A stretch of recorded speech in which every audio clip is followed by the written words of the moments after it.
Thank you very much, Mr. Chairman, and thank you also, Ranking Member Stauber. Appreciate the opportunity to participate today and to talk about this critically important program. The BLM Federal Coal Leasing Program has been a remarkable success and has provided far more than a fair return to taxpayers. As the top coal producing state in the nation, as Ranking Member Stauber pointed out, the vast majority of our coal is federally leased coal. And we have been very fortunate to see significant benefits from coal production in terms of both revenue and jobs. And I'd like to start by asking Mr. Luthi if he could talk about the reclamation process in Wyoming, talk about the successes that we've seen, talk about the reality on the ground. Thank you, Congresswoman Cheney, and I'm happy to do that. Wyoming just has a remarkable story of reclamation.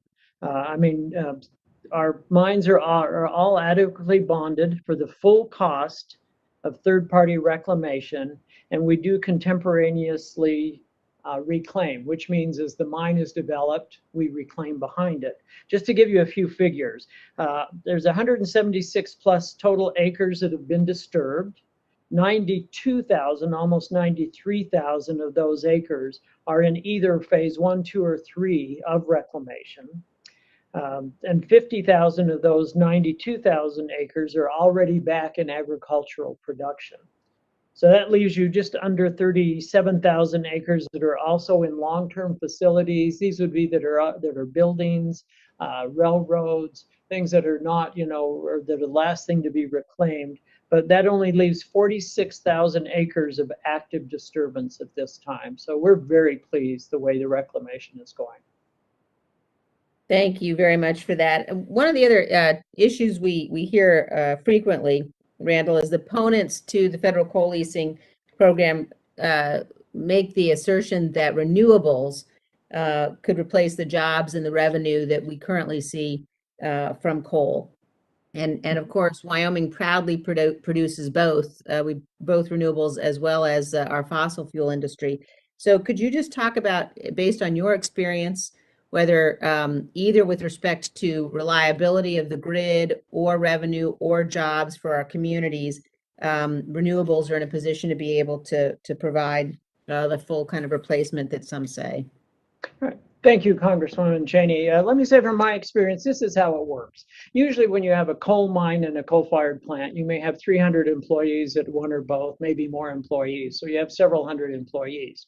When you bring in a wind or a solar facility, you may have depending on the size, you may have a work construction crew of 100 to 130. After a year or so, that disappears.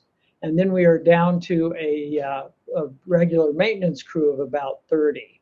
Now, in addition, so we don't have an even trade-off of jobs right now. And then also the wages are still not an even split. So right now, as we see it, there is always a loss of jobs. There's always a loss of economy in terms of revenue, sales tax, royalties, that just isn't made up yet by the renewable industry. Thank you. And we often hear from folks, particularly sort of outside of Wyoming or who haven't actually seen the reclamation that goes on, concerns about the environmental impact of our coal industry.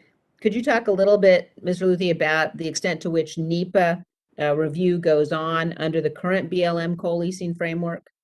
Oh, absolutely, and appreciate that. NEPA sets out a very extensive review process. It starts with the scoping of the areas you want to have leased, then it goes through each individual lease, and then you also have additional NEPA work when it actually comes time for the actual lease sale. Then after the sale is done, you also have additional work as the mines start to be planned and developed. The other thing I would like to mention on that is, we talked somewhat today about the total cost of what people imagine the coal mine is and the coal-fired plant to the environment. But my question back would be, well, are we giving the same scrutiny to other forms of energy. I mean, we look at coal from the beginning up until, the coal mine is closed. Now, are we also looking at what we do with blade disposal? Is that part of the cost? Are we looking at what's being mined in other countries for lithium, cobalt? Those are other costs that should be included. Our time is up. Thank you so much. I appreciate it. And thanks, Mr. Chairman and Ranking Member Stauber, for the opportunity. And I yield back.